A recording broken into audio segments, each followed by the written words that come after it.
Let's talk about the history of Christmas.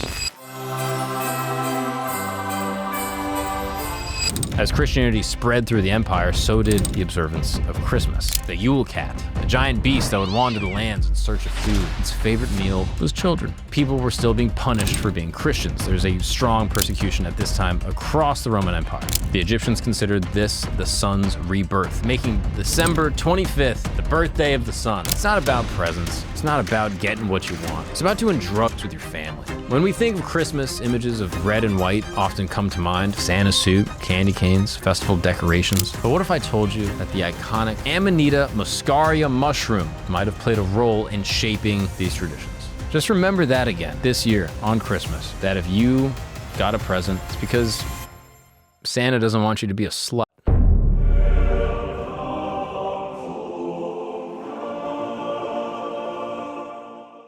What's up, people, and welcome back to Religion Camp. Yes, and happy holidays. More importantly, Merry Christmas. To all my Christians out there, this is a very special season. It's Advent. It's a time of the birth of the Messiah, Jesus Christ. And to all my Jew friends, happy Hanukkah. Shout out to y'all. A gift-giving holiday. Doesn't really seem like it was in the history, but y'all wanted to get presents, so respect. To all my Muslim friends, sorry. Not really anything for you guys right now. Holiday-wise. Y'all should do something. Y'all should do I don't know. Shout out to the prophet Isa, right? He was born. We could do a holiday for that. Today, we're going through the history of Christmas. If you're like me, you probably love Christmas. It's a great time of the year. You hang out, get presents, walk around, it's kind of cold out sometimes. I grew up in Florida. It was never even really that cold. I used to read books and it'd be like, oh, snowy Christmas. And I was like, this shit is wrong. This is a lie. Charles Dickens. Is that who wrote it? I think it was Dickens.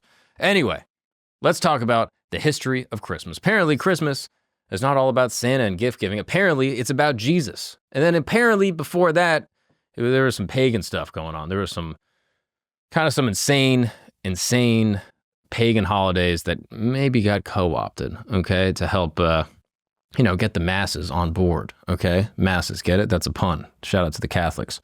Anyway, let us begin. Christmas occurs every year, December 25th. You guys already knew that. And it occurs at a very specific time of the year, not only in the Gregorian calendar, but also on the celestial calendar, the winter solstice. That's right. It's the day with the shortest amount of sunlight hours in the year. It's also known as the longest night in the northern hemisphere. The winter solstice happens around the 21st of December every year. After winter solstice, the daylight hours gradually get longer and the hours of darkness at night get shorter until the summer solstice comes back around June 21st. All right, this is just basic, I don't even know what you call it, astronomy? Yeah, it sounds like astronomy. Just that. It's just basic astronomy. The pagans saw the winter solstice as a turning point in the year, right? You can imagine if they're working their crops around this one specific day, this is the day where the light is the shortest and the night is the longest. It seems pretty significant. And, cultures all over the world had a specific holiday around the winter solstice. Historically, the winter solstice was a time to celebrate farming nature and life over death. Many ancient pagan cultures hosted festivals to celebrate the winter solstice. That includes the Celts, the Norse, the Romans, and even as far back as the Mesopotamians. Basically, as long as people have been looking at the sky, they're all like, hey, this is pretty weird. It gets, it's real dark real early. There's like no daylight time. We can't even, kick it with each other and hang out and do stuff. I actually went to Newgrange, which is like an old, basically, I don't want to call it a pyramid. It's sort of like a rock mound that's in the UK. And they have a summer solstice holiday every summer on the 21st where people basically like buy tickets for like years in advance. Like it's like super hard to get. It's a lottery and they go there and girls will go there, like charge up their crystals. I say girls, that's sexist, but a lot of women, not only women, but a certain, I would say above 50% women charging up their crystals. Guys are not as much into crystal charging, I've noticed. But regardless, people go there to charge up their crystals in the light of the summer solstice. And ostensibly, I'm sure they do something for winter solstice, but it's not as dramatic. You know what I mean? When that light first breaks through. That's like Stonehenge. All this stuff is built around, obviously the solar calendars trying to line up with the summer and the winter solstice. Now, let's go back all the way to ancient Mesopotamia. You ever heard of something called Zagmuk? Zagmuk. It's a funny word. It's one of the oldest known winter solstice celebrations. It literally means the beginning of the year and dates all the way back to 2100 BC, ancient Mesopotamia. That's a long time ago. The feast fell around March and April, which is the beginning of the Mesopotamian year and lasted about 12 days, oddly similar to our 12 days of Christmas. It was a celebration in honor of Marduk, the god of creation, and marked the victory of light over darkness. Marduk was the patron deity of Babylon, and his victory over light and darkness describes his battle with the forces of chaos. Chaos was this mythological void state preceding the creation of the universe. It's often depicted as a serpent or some sort of dragon type thing. It's a shame that the rep that dragons get back in the day. It's crazy, right? Like, I remember as a kid being like, Komodo dragon? That's crazy. Like, we have dragons. Turns out that's just a lizard. Like, I don't know. It just feels like bearded dragon? It's not even a dragon. It's just another lizard. I just feel like naming-wise, we just need to get kind of on the same page with what really, with really what that is. And then also just the serpent in the Garden of Eden, just being the depiction of Satan. That just seems like a bummer. For all time, people just hate you. If you're snakes, like, you just have the worst PR person in the world. You're just getting absolutely cooked day and night. I'm actually pretty sure if you look at nightmares around the world, they've done research on this. Look this up. Nightmares around the world. In America, it's like, oh, your teeth fell out. Oh, you're falling. Basically everywhere else in the world, it's snakes.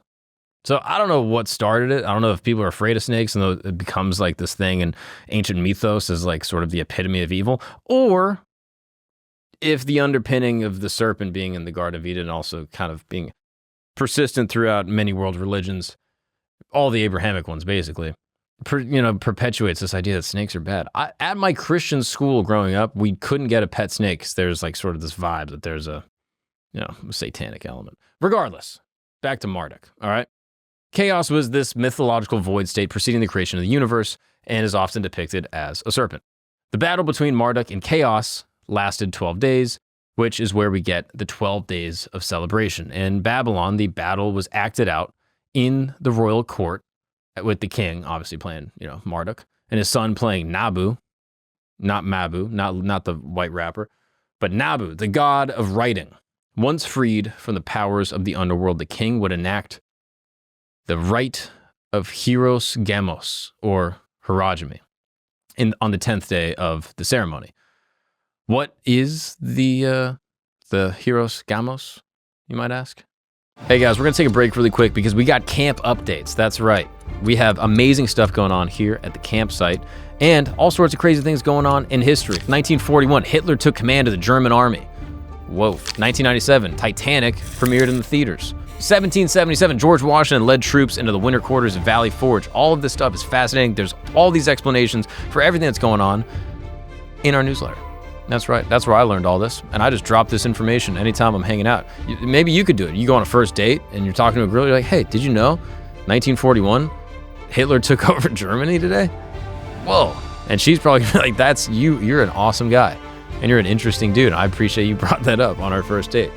I know I was talking about my family and how many siblings I have and that my sister's doing pills, but thanks for bringing up that interesting fact about Hitler. You could be the most interesting person on every date, get laid easier, and make more friends if you subscribe to the newsletter. And not only that, I'm sure you've seen I've been wearing merch. I've been wearing sick, brand new merch on episodes of Flagrant. I'm sitting right next to 50 Cent in this picture right here, wearing brand new merch. And you're going to get first dibs if you subscribe to the newsletter. That's right. You're going to be finding out about all the merch. And on top of that, 2025, I'm going on the road. I'm going to be touring all over the United States of America, continentally. Sorry, Alaska. But if you want to get first access to those tickets, go to the newsletter. Everything that's going on in the camp world, in my world, and in our world is going on in the newsletter. S'more Camp. Click on the link in the description below, and I'll see you there. Let's get back to the show. Herogamy is the sacred marriage that takes place between gods. It's often seen as a sacred sex ritual and is described as the prototype of most fertility rituals that we see throughout the world even today. It's also one of the themes that Carl Jung deals with in his book, Symbols of Transformation. During this ritual, the king, or En as he was known in ancient Sumer, would perform sexual intercourse with his spouse, normally a high priestess who had been chosen from among the Naditum, a special class of priestesses who had not taken a vow of celibacy precisely, but of the refusal to bear children. So they're still busting it open for a goon, one time, but they weren't actually having kids, all right, which is what ultimately the king cares about. The high priestess is known as Entu, and her ritual act of intercourse with the king was thought to, regenerate the cosmos through a reenactment of this primordial coupling of the cosmic parents, An and Ki, who had brought the world into being at the dawn of time. Now, the Mesopotamians, they were on some wild shit, all right? This is what it took to be a Mesopotamian back in the day. You had to bang out a priestess. Strangely enough, if an eclipse of the sun fell on any of the 12 days of the ceremony, a substitute for the king was put in his place, since it was thought that any evil which might have fallen upon the king would accrue to the substitute instead. So, it'd be a bad day to be substitute, but anything for the king. On the last day of the festival, the king was killed so that he could battle at Marduk's side against chaos. But they didn't actually kill their king to spare him. The Mesopotamians would use a fake king played by a criminal who was anointed as king before the start of Zagmuk and was killed on the last day. That is wild, right? Think about that. You're in prison, you did something wrong, you stole some shit, and now they're like, hey, we got great news for you. You're going to become king. He's like, dude, the come up of the century. I'm in prison right now. I'm tatted up. I'm blasted. You know what I mean? I'm looking crazy. And you're telling me I'm going to become king? And they're like, yeah, you're king. I bet you they don't even tell him. He's just like, dude, I'm fucking king. This is sick. And then a week goes by and they're like, the king has to die at the end of the ceremony. He's like, what the fuck? No one told me that. So if you're in prison and they try to make you president or king or something, don't take it. It's probably a trap. All right. Let's move on from Mesopotamia and looking at the solstice holidays into ancient Egypt. You ever heard of Horus and Ra? Let's dive in, shall we? Between 2000 and 1500 BCE, which again, I'm not a BCE guy. I'm not. I'm a BC guy. This is before Christ, all right? The Common Era. What does that even mean? We're talking about Jesus here, all right? Of all the episodes, this is one where we're saying BC, all right? The ancient Egyptians celebrated a festival around the winter solstice, which typically falls, like we said, on December 21st. This celebration lasted about 12 days and was deeply connected to their solar deities, particularly Ra, a composite god combining the aspects of Ra and Horus. This god technically was known as Ra Harakti. Ra Harakti. I think I pronounced that perfect. And again, this was a composite combining Ra and Horus. Ra was the sun god, and Horus was the sun, sky, and moon god. So you can see how there's, a little overlap here, right? So starting on December 21st, each day was filled with rituals, offerings, and festivals, all honoring Ra Harakti and the promise of light and renewal.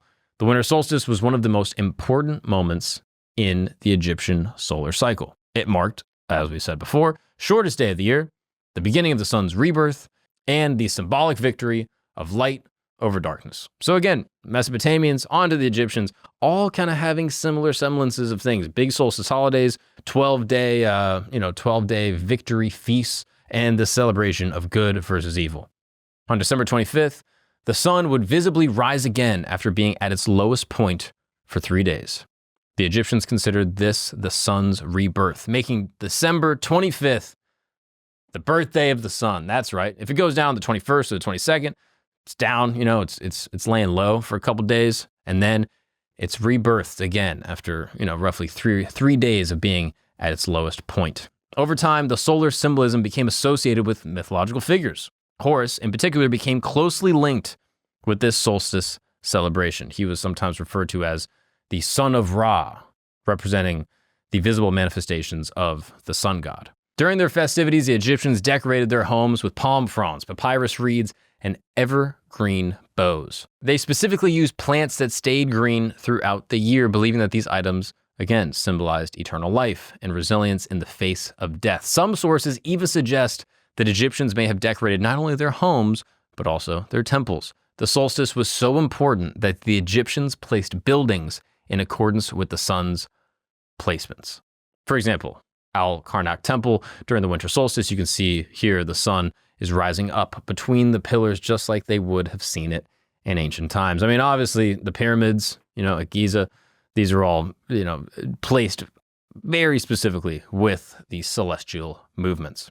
So again, we're getting little hints that are placing us through these 12 days, going down on the 21st, a rebirth on the 25th, using green and sort of evergreen, plants to symbolize everlasting life. Again, you can see these sort of, mystery religions from antiquity, these different types of traditions that maybe have even carried over until today.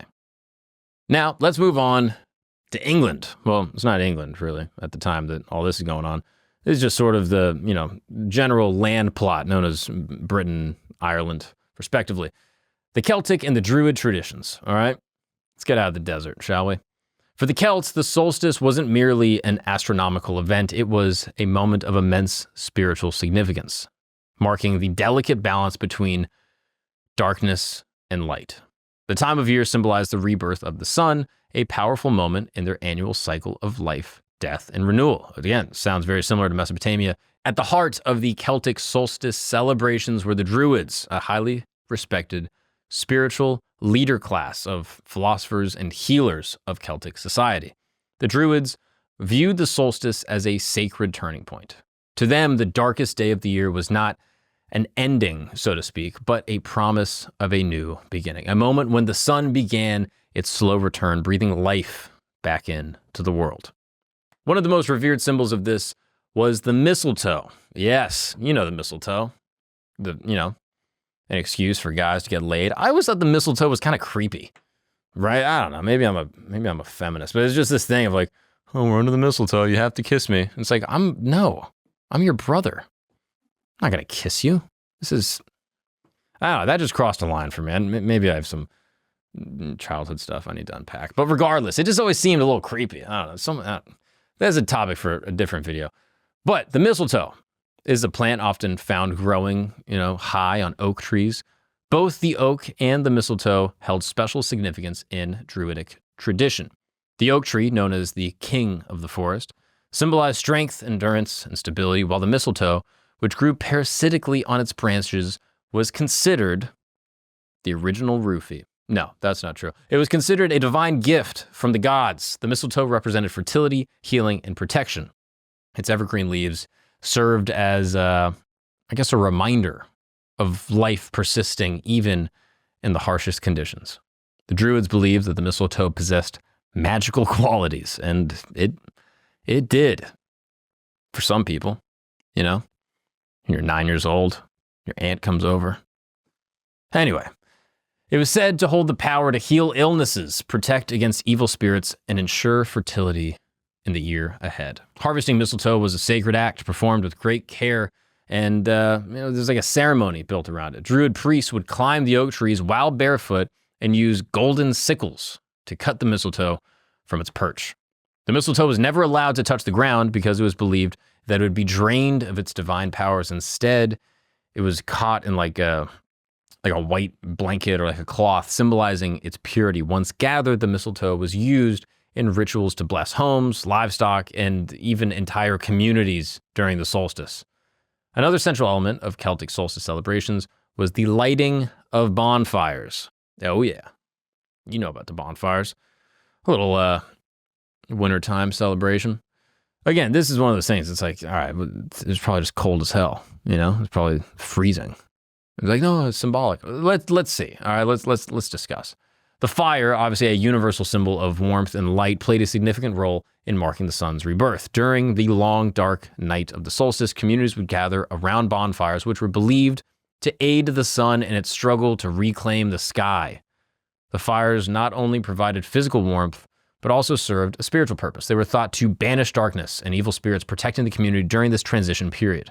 In addition to the mistletoe and the bonfires, the Celts incorporated other evergreen plants into their solstice traditions, such as holly, ivy, and yew. Yew, not that's watching right now, but Y-E-W, like year. These plants had the ability to remain lush and vibrant even in the wintertime, causing them again to symbolize this eternal life, this resilience, just like the Egyptians believed in their evergreen. The prickly leaves of holly were believed to protect against malevolent spirits, while its bright red berries symbolized fertility and renewal.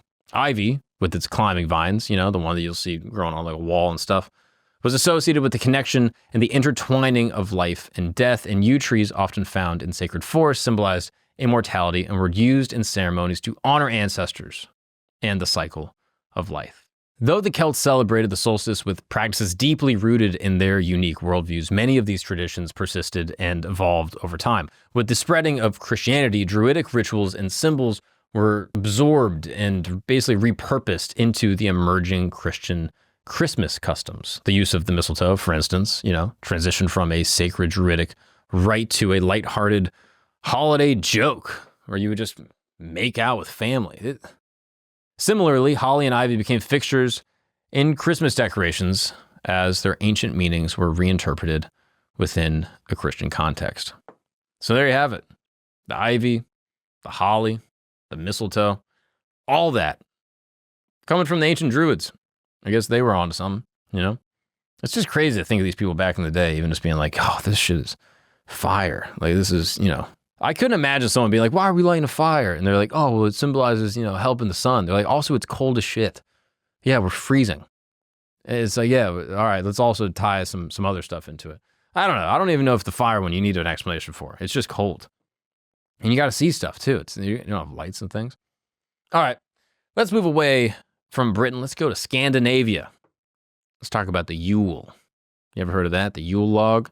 This is a thing that I never really got. Again, this was never part of my personal family's Christmas tradition, but I always hear the term Yule. Yuletide carol. Is that the lyric? I don't even know if that's the lyric. Yule time? Anyway, let's go to Scandinavia, all right, where the Norse people celebrated Yule. At its heart, Yule marked the return of the sun, just like all the other ones we heard about. It was rooted in both practicality and spirituality. The Norse viewed the solstice as, like a liminal time, a period when the boundary between the natural and the supernatural worlds was at its thinnest.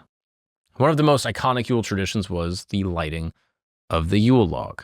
Unlike today's decorative fireplace logs that are, just a fire starter that you buy from Home Depot or something, these Yule logs were enormous pieces of wood meant to burn for several days. The logs symbolized light conquering darkness and were often imbued with ritualistic significance. Before being put in the fireplace, the Yule logs were sprinkled with sacred wine or adorned with herbs or something like that, The log embers were considered powerful symbols of protection, and the ashes were sometimes kept as good luck charms or even used to fertilize the fields in the springs. The Norse also used this thing called wassail. Wassail is a strong drink, often made with ale, honey, spices, or mulled apple cider. This sounds delicious. In pagan traditions, when people went to the forest to cut down like a great oak for a Yule log, they would often anoint the tree with wassail and hang wassail-soaked cakes from its branches. At home, wassail was served in a large bowl during feasts, and the host would greet guests by raising a drink and saying, wassail. Now I have no idea how to pronounce it because the toast is... Wace, if you're Norse, if any of Norse people are listening, any Scandinavians that tuned in to this program, just tell me, how the hell do you pronounce that? Wassail? I'm going with wassail still. The guest would then respond, drink hael, meaning drink and be well. One particularly symbolic tradition was the sacrifice of animals to gods like Thor and Freyr, the god of fertility. After the sacrifice was basically done, the meat would then be consumed as a part of the communal feast. The Norse clans even brought, you're not going to believe this, evergreen branches indoors to decorate their homes, just like the Egyptians, just like the Druids, believing that they carried protective and magical properties. They would hang these branches over doors or windows to ward off evil spirits during the solstice's magical, mystical period. Over time, this tradition evolved into the Christmas tree. Oh, shit. Yeah, that's what time it is. Christmas tree time. And even though the roots ultimately are in the Yule log. And it's still evident today. You go out there, you hang stuff on the branches, you got some cakes, you're drinking ale, you're being merry. One of the most intriguing aspects of the Yule was the legend of the Wild Hunt. This is a ghostly event led by Odin, the chief deity in Norse mythology. This event was said to happen during the second night of Yule. Nowadays, we might leave out feed for like the reindeer. which my parents tried to get us to do. They'd be like, oh, we'll put out stuff for the reindeer. I'm like, they didn't bring food. Like, what did they used to do? As a kid, I was like, the reindeer's going to come on our roof and be like, oh, we're so hungry. We're a long way from the North Pole. You're in Florida, dude. You're not even close. Like, this is the climate is, oh, you have magic to fly, but not enough magic just to not be hungry? Come on, Santa. Anyway, you might have done this as a kid. You leave out feed. But in the times of our ancestors, if you're Scandinavian, children would leave stockings filled with grain for Sleipnir, Odin's 8-legged horse. Yeah, anyone who found themselves outdoors at night during this time might spot his ghostly procession, or be spotted by it, which might involve being carried away and dropped miles from where you were taken. Another creature that was wandering in the night at this time was the Jólatkánaran, the Yule cat, a giant beast that would wander the lands in search of food. It said that its favorite meal was children who did not receive clothes for Yule. The Yule cat was originally used as a threat and an incentive for farm workers to finish processing the wool collected in the autumn before Christmas. Those who took part in the work were rewarded with new clothes, but those who did not would get nothing and thus be preyed upon by the Yule cat. I mean, that's like crazy, right? Like, all these things, like, there's so much folklore that's like, oh, there's this beast in the woods that eats kids. Like, this is terrifying. Like, Santa's one thing, which I have a whole issue with that. We can talk about Santa when we get to that section. But the Santa thing is just like lying to your kids just to force them to be good people. It's like, dude, just teach them to not be scumbags. Oh, no, don't beat the shit out of your brother or else you won't get anything for Christmas. It's like, how about you just tell them, hey, don't assault people, all right? Anyway, I have a weird thing with Santa. I got to unpack that. I'm not exactly sure what that is. But the Yule cat is just, that's messed up. And they're preying on kids that didn't get clothes. Like, that's not even the kid's fault. Like, this is, because what is this myth really saying? This is like, hey, this is to scare kids, kind of, but mostly to scare, like, the wool processor. Hey, make the clothes for the kids or else they're going to get eaten. And then some, like, 30-year-old dude making wool is like, dude, it's Yule cat. It's terrifying, man. It's just crazy, all right? But this is where we get the Christmas tree, the Yule log, this 8-legged horse. He was a part of it. I mean, this thing is crazy looking. I don't even know how this would work. Like, it just seems like anatomically just a nightmare. Like, horses, like, barely can move good. You ever seen a horse try to, like, sit down? It's like, this thing is not meant to be, like, doing 8 legs. I mean, come on now. All right. Let's move on a little bit, shall we? When we think of Christmas, images of red and white often come to mind. Santa suit, candy canes, festival decorations.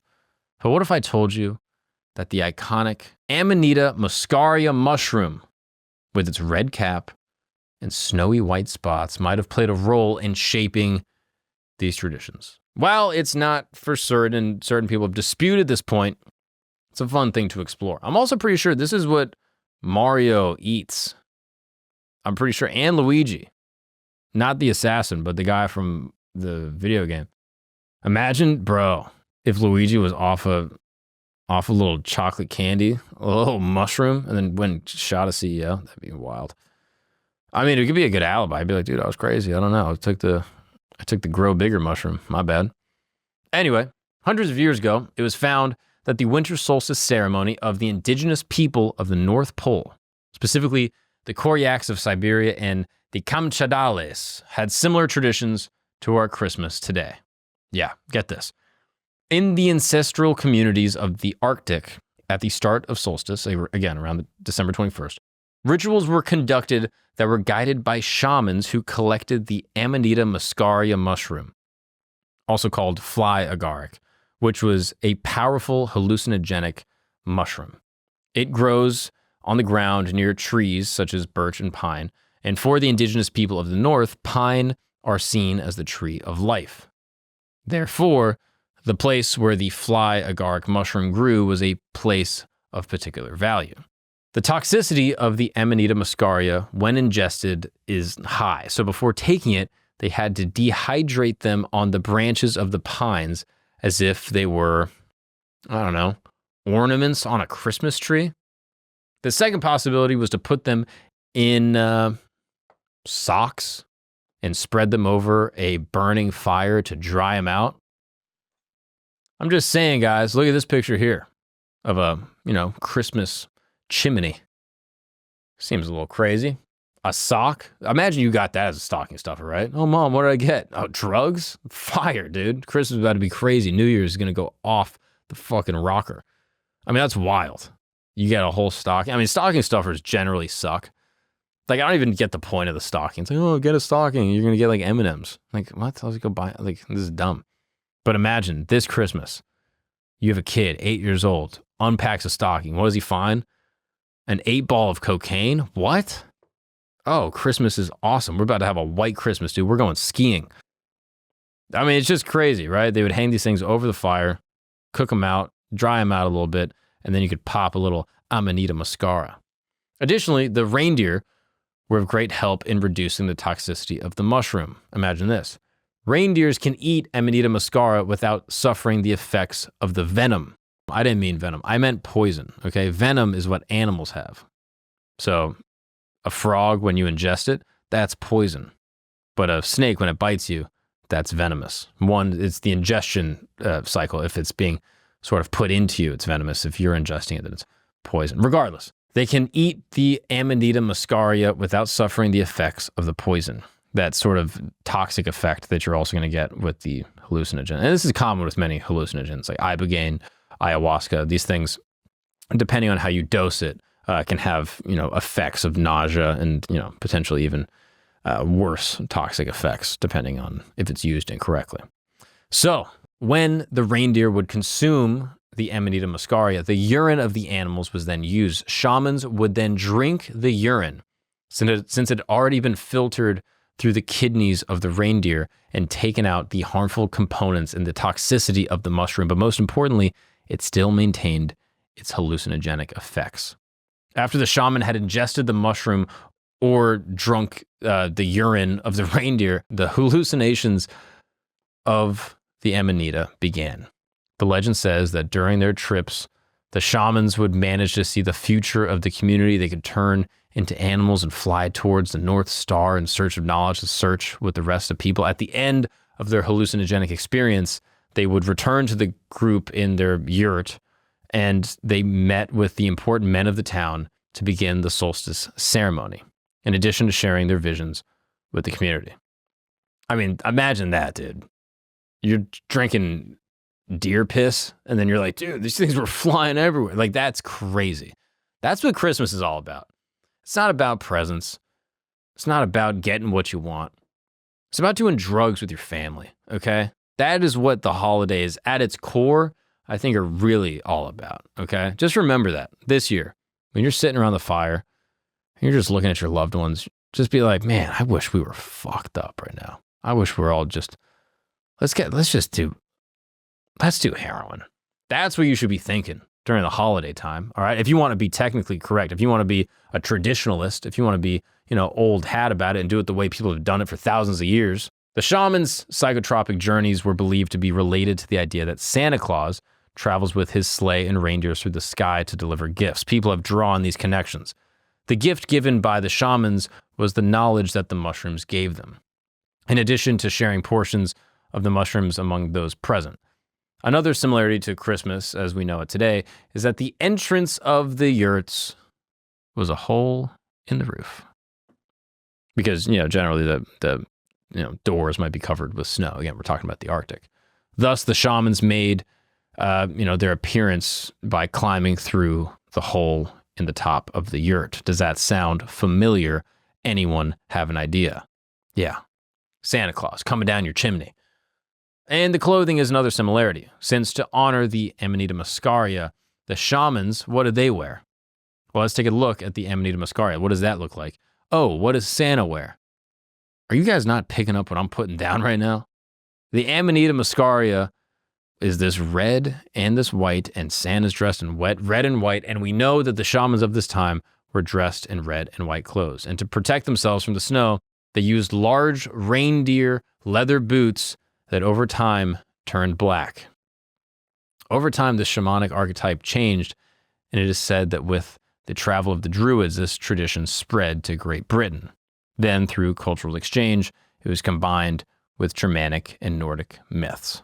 While none of this is explicitly called Christmas, and obviously there's no Christian element to it, each of these traditions helped shape how we celebrate it today.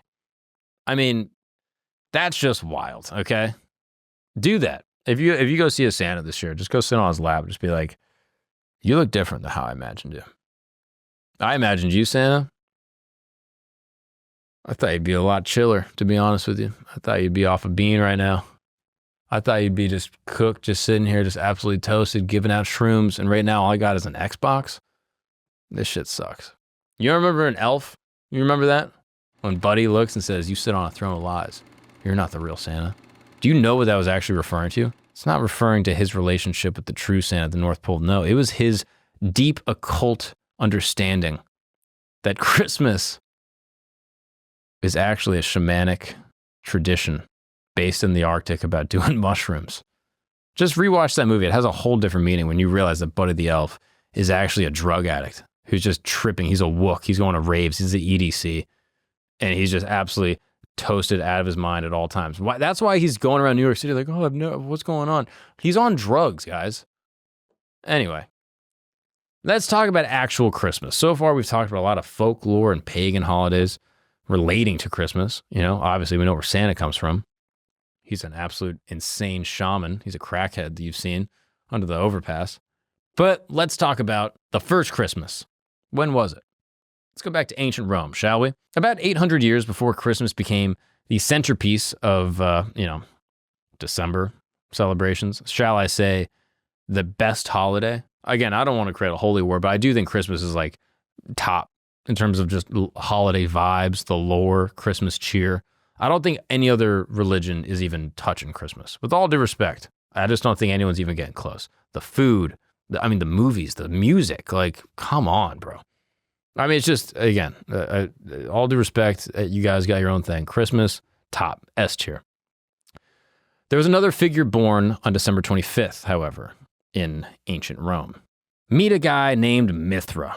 This is the ancient Persian god of light, truth, and justice. Mithra comes from Zoroastrianism, one of the early, if not the earliest, monotheistic religions. Mithra was a powerful deity in ancient Persia, revered as a god who brought light and order to the universe. The story of Mithra begins with his miraculous birth. Again, according to legend, and some of this has been disputed by scholars, but this is the way that, my friends and I have kind of organized this conversation. Mithra was born from a sacred rock known as Petra Genetrix, emerging fully formed and bearing a torch to light the world. Mithra's story didn't remain confined to Persia. By the 1st century, Mithraism had spread to the Roman Empire, where the gods was then referred to as Mithras, where it became especially popular amongst soldiers. It was almost like a mystery cult with secret rites and supposedly had 7 levels of initiation. Now, let me tell you about Saturnalia. Before Christmas brought its carols and, the stockings full of drugs and sparkly lights and all that stuff, there's this Roman holiday known as Saturnalia, again, based on Saturn. Occurring in December, Saturnalia was a time of feasting, gift-giving, and a complete societal shakeup. The festival began on, December 27th and could last anywhere from 3 to even 7 days. One of Saturnalia's most unique traditions was the reversal of roles. That's right. Slaves were treated as equals and sometimes even as superiors during the festival.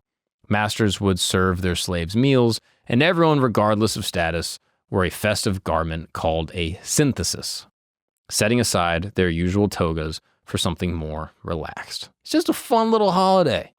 It's just a goofy time. It's sort of like a prank. They'd be like, "Oh, we're gonna be nice to our servants." This is crazy. I mean, this is ancient Rome for you. These people were wild. And I guess, it's better than the alternative, being mean to them all the time, having your servants all the time. You had Saturnalia where you're like, hey, let's just switch it up a little. Well, you want a coffee? I bet you they were just dying laughing. This actually sounds kind of fun. I don't know. You'd be like, oh, it'd be, see how it is being an indentured servant. Saturnalia was a time for gift giving. Romans exchanged small items like candles or figurines and even like humorous gifts that were supposed to make the person that got it laugh, like a joke gift. The candles in particular symbolized the return of light as the solstice passed and the days began to grow longer.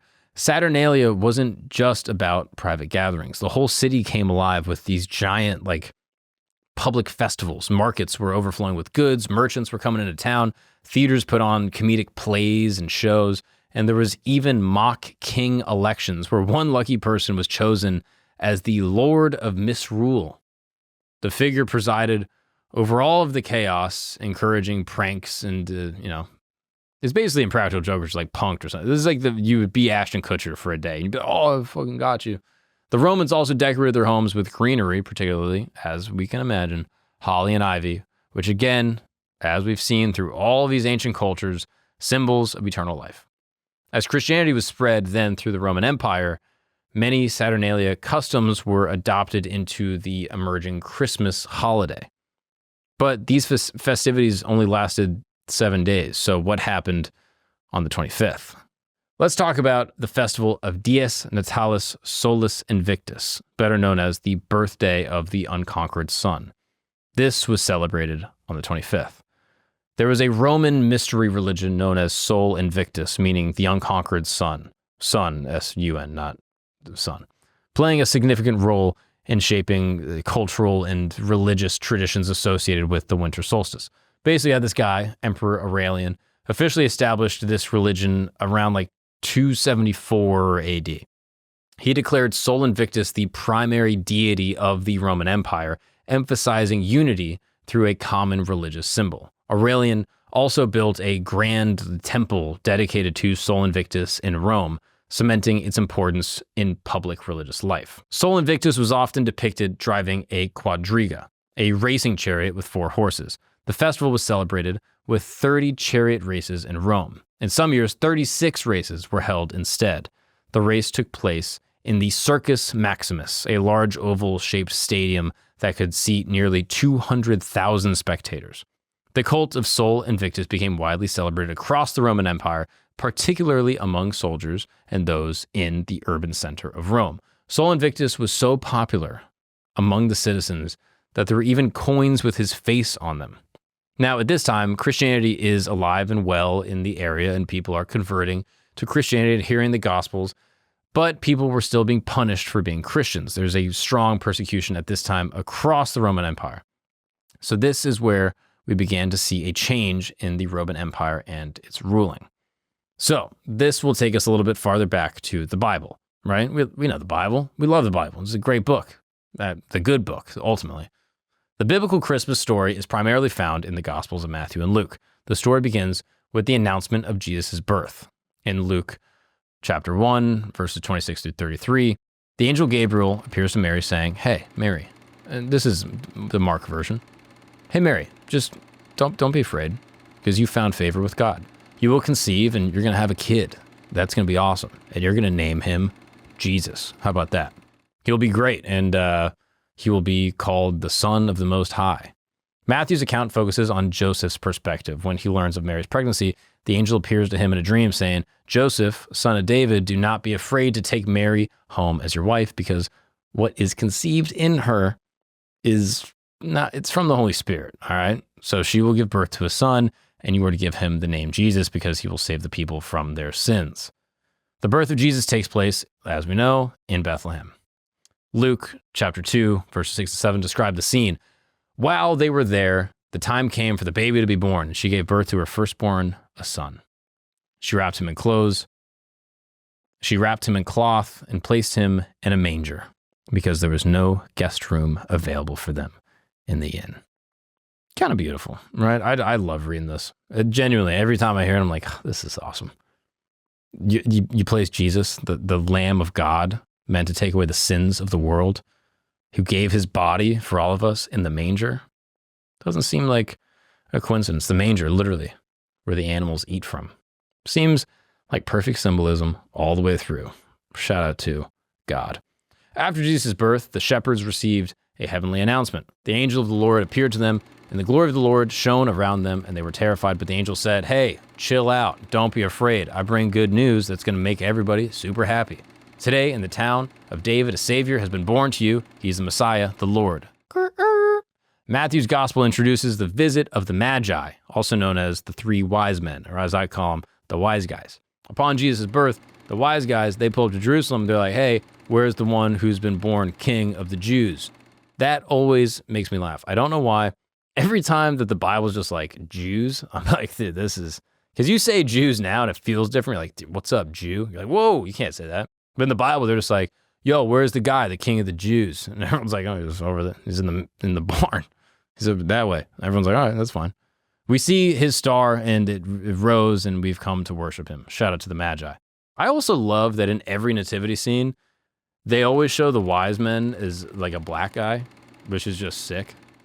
I don't know why that is. I would love to do an episode on that. Like, I don't know if it's ever said, like, and then, you know, three wise men, one of which had great rhythm, showed up to give, maybe they said that because they were a little bit late. And they're like, well, obviously they're black. All right. The Magi eventually found Jesus and presented him with gifts. On coming to the house, they saw the child was with his mother, Mary, and they bowed down and worshiped him. Then they opened their treasures and presented him with the gifts of gold, frankincense, and myrrh. Myrrh. Probably the shittiest of all the gifts. Myrrh. What even is myrrh? Myrrh? If you had to spell myrrh for $1,000 right now, a fragrant yellow resin that comes from a tree. It's used as a medicine, perfume, and incense. All right. Myrrh sounds good with me, but if you're giving me these three gifts, gold, frankincense, and myrrh, which one am I taking? Gold, immediately. Not even a question. It's like the dumbest.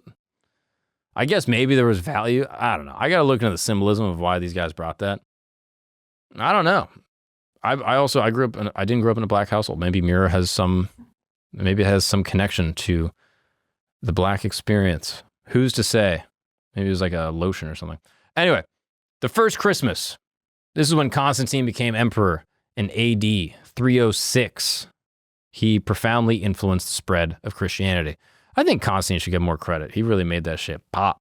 After his conversion to the faith, Constantine legalized Christianity through the Edict of Milan in 313 AD, effectively decriminalizing Christian worship, allowing Christians to celebrate their holy days, including Christmas, openly and without fear of persecution.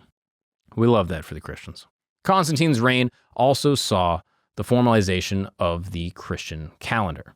Constantine, after his conversion to Christianity, sought to blend Christians with the pagan traditions that were already popular in Rome at the time. So what did he do? Merged elements from the pagan winter festivals with the nativity story, contributing to the creation of Christmas as a holiday.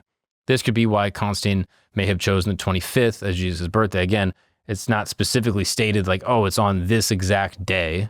It's just generally told in like a time and a place.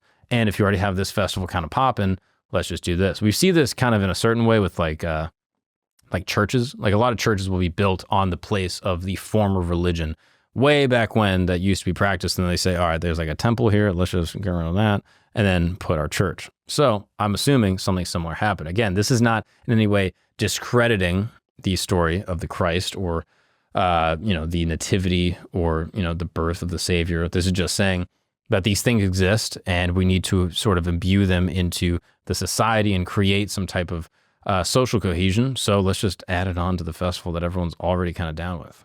So, as we've seen, several pagan traditions revolve around this winter solstice. As Christianity became the dominant faith, many of these customs were absorbed into Christmas celebrations, transforming their meaning to reflect Christian theology. The first recorded formal celebration of Christmas was December 25th, 336 AD. That's where it all happened.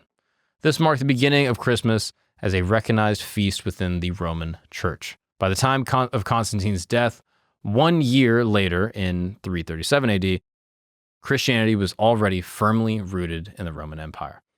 The Council of Nicaea in 325 AD, which Constantine convened, reinforced key Christian doctrines, including the belief in Jesus' divine and human natures. This theological foundation basically made the celebration of Christ's birth even more significant. As Christianity spread through the empire, so did the observance of Christmas. Bishops and missionaries carried the tradition to new regions where it blended with local customs. Over time, Christmas became a central part of Christian worship. As you can imagine, this led many people to spread the word of God and also Christmas cheer. It's kind of beautiful, right? I mean, I would definitely put that in there. If I'm like an early, like church leader and I'm going around telling everyone like, hey, dude, convert to Christianity. It's awesome. You get everlasting life. You can forgive everyone. You can get forgiven for all your sins. I mean, like, the churches are sick. You can look at some art. That's awesome. And on top of all of that, for free with your one-time subscription, you also get presents every year. I mean, that's like a no-brainer, right? Like come on. You can see why this thing just caught on like crazy. This was viral before viral was even a thing. Now, we've been kind of circling around this. I think we kind of understand, all right, evergreen stuff, the creepy mistletoe, even Santa and drugs. But what about St. Nicholas? Little St. Nick. Who is that? Why does this matter? Well, let me tell you. This was a real person. He was born around 280 AD, roughly, in Patara, a seaside town in what is now known as Turkey. He was raised in a wealthy Christian family. Nicholas, as he was known at the time, he wasn't St. Nick. He was just Nick. He was known for his deep faith, even as a child. But tragedy struck early in his life. His parents died in a plague. Don't you hate that? It sucks. You're having a great time, and all of a sudden a plague comes by and just kills your whole family, leaving you with like a huge inheritance. Damn. I would hate for that to happen. If the plague happened and I got left with a massive inheritance, I would probably do what St. Nicholas did, to be honest. Instead of keeping his wealth, what does he do? He chooses to live a life of generosity. He became a priest and then a bishop in the town of Myra, and his kindness and devotion to helping those in need quickly made him a beloved figure.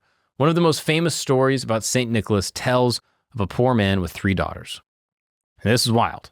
In those days, a family needed money for a dowry to marry off their daughters, right? Like if you were going to marry a girl, the father of the daughter would give you something or give your family a present, which is, I think we could come back. We could do that again, right? I got married and I got shit.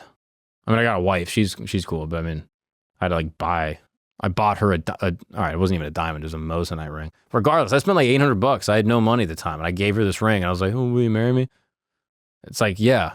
All right. I offer you like a precious piece of jewelry and all you have to do is say yes. I don't know. It just seems, I think the dowry thing could be cool. Okay. We could just explore that potentially. I don't know. Have an open discussion in the comments. Let's see if maybe there's some value. Maybe there's a good counterpoint. And I think St. Nicholas is going to tell us why it was a bad idea. So in those days, you needed a dowry, right? Without it, the girls face a grim future of poverty and potentially even prostitution. If a woman couldn't be married, there was very few places for her in society, right? You'd become like just an old spinster or potentially a prostitute or just live a life of poverty. So this man was desperate. He had no money to marry off his 3 daughters. And you got to imagine this guy, he's been broke his whole life probably. He has 2 daughters and he's like, hopefully this third one's a son and I'll get some money when he gets married. Nope, another daughter. Damn, that must have been a bummer for him, dude. Imagine that gender reveal, right? Like they toss him a baseball, he crushes it, it's pink. He's like, fuck, I'm already so broke and now I've got to spend money to get each one of these girls married off. Again, this is bad. I'm not a fan of this. This is misogynistic. I am anti that. I'm an ally. But anyway, so this is the situation, all right? You got this guy, he's got these 3 daughters, he's trying to marry them off, but he doesn't have the money to do it. His daughters are all going to become prostitutes. Every dad's worst nightmare. To protect his family's dignity, Nicholas secretly drops off a bag of gold through their window. And, according to the legend, the bag landed in a stocking left by the fireplace to dry. This act of generosity was repeated for each daughter, saving them all from poverty and potential prostitution. St. Nicholas wasn't just known for his generosity, he was seen as a protector. I mean, that's just awesome. Just what a great story. Just remember that again this year on Christmas, that if you got a present, it's because Santa doesn't want you to be a slut. All right? Just remember that. He doesn't want you to be a prostitute. If you get a present this year, just know that that's your dowry and use it wisely. All right, ladies? If you get a present this year, just be grateful. You're like, you know what? St. Nick is looking out for me. I don't got to pop it open one time on OnlyFans. I can really just get married and live a regular old life. That's what Christmas is all about. It's about drugs. It's about It's about Jesus mostly, but there's also these other things that people should be aware of. Okay, I feel like I'm being sacrilegious here. My bad, God. So over time, Saint Nick is not only known as a generous guy, but also as a protector. He became one of the most popular saints in Christianity because of the stories that sailors would talk about praying for safe voyage, and many of them would invoke the name of Saint Nicholas to pray for them, and he would help calm the storms and saving lives at sea. That's why Saint Nicholas today is known as the patron saint of sailors, children, and the poor. Churches dedicated to him sprang up across Europe, and for centuries, people celebrated Saint Nick, Saint Nicholas's Day, on December 6th, honoring his generosity by giving gifts to children. But when Dutch settlers brought the tradition to America, things changed. The Dutch called him Sinterklaas. If you've ever seen The Office, you're familiar with Sinterklaas, which eventually became Santa Claus. In the 19th century, writers and artists reimagined him with a red suit, a jolly demeanor, and a sleigh that we know today. Although today's Santa Claus is more of like a cultural icon than a religious figure, his origins remind us of Saint Nick's enduring legacy of generosity and kindness. So, there you have it, folks. With all that, that is the story of Christmas. The true Christmas. The Christmas with drugs and prostitution. And it's continued to evolve into what it is today, a time of celebration, gifts, and food and family. And while the old tradition of the winter solstice wasn't necessarily called Christmas, it definitely played a part in some capacity to how we celebrate it today. So, whatever religion you are, even if you're not religious, it's hard to deny the parallels in some of these stories. From the deserts of Egypt, the ruins of Rome, the snow of Scandinavia, the celebration of Christmas is everywhere. No matter what you call it or where you think it comes from, one thing is common throughout these stories. It's the tradition and it's the celebration of good over evil. So, next time you're sitting by the fireplace this holiday season, think about the Norse. Get some clothes for your kids so they don't die. Do mushrooms with your friends and your family and give money to a hooker, all right? But most of all, thank the Lord that Jesus came down to, save humanity from its evil wickedness. Anyway, y'all, thank you so much for tuning in to another episode of Religion Camp. Genuinely, I implore you, I'll be serious just for one moment throughout this entire episode. I hope you have an amazing holiday season. I hope you have an amazing Christmas. I'm very grateful for everyone that's been listening this year and supporting this channel and also supporting the main channel, Camp Gagnon, and just making it possible and making it what it is. I am overwhelmed by the support and by this awesome community that we're building. And here's to many more episodes in 2025. I'll see you guys there. Thank you for tuning in to Religion Camp, and peace be with you.